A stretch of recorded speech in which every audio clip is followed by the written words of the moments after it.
কোনো ব্যক্তি যদি নামাজের সামনে দিয়ে হাঁটে, সে যদি জানতো যে নামাজের সামনে দিয়ে অতিবাহিত হওয়া হাঁটা কত বড় অপরাধ, তাহলে সে আর বাইনা ইয়াওমান 40 দিন আও শাহরান অথবা 40 মাস আও সানাতান অথবা 40 বছর সেখানে বসেই থাকতো।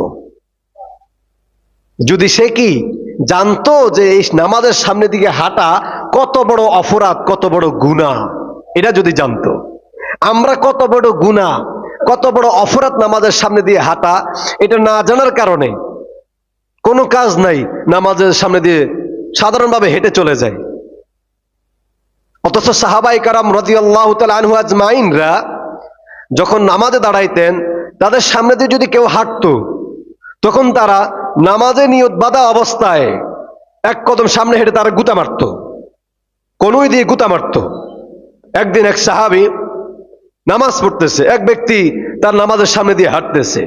তো ওই ব্যক্তি যেখানে দাঁড়িয়েছেন সেখান থেকে সামনে একটু বাড়ায়া, নামাজ কিন্তু ছাড়তেছেন না, নামাজে থাকা অবস্থায় সামনে একটু হেঁটে ওই ব্যক্তিকে ঘুষি মারলেন, মানে কোনো দিয়ে দুইটা মারলেন। তারপরে ওই ব্যক্তি যাইতে চায়, আবার মারলেন আরো কয়টা।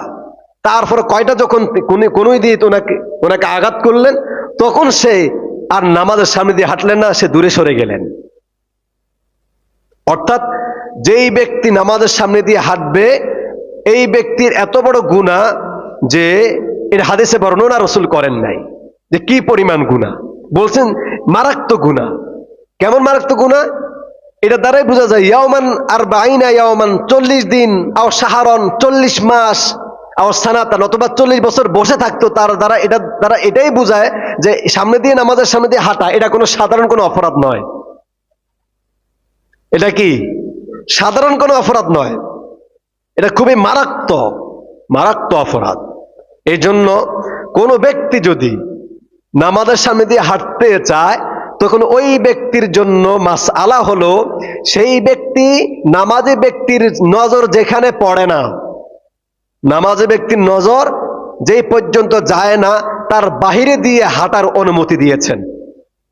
নামাজি ব্যক্তির সামনে দিয়ে কোনো ব্যক্তি যদি হাঁটতে চায় কারণ বশত, সেই ব্যক্তি কোন জায়গা দিয়ে হাঁটবে?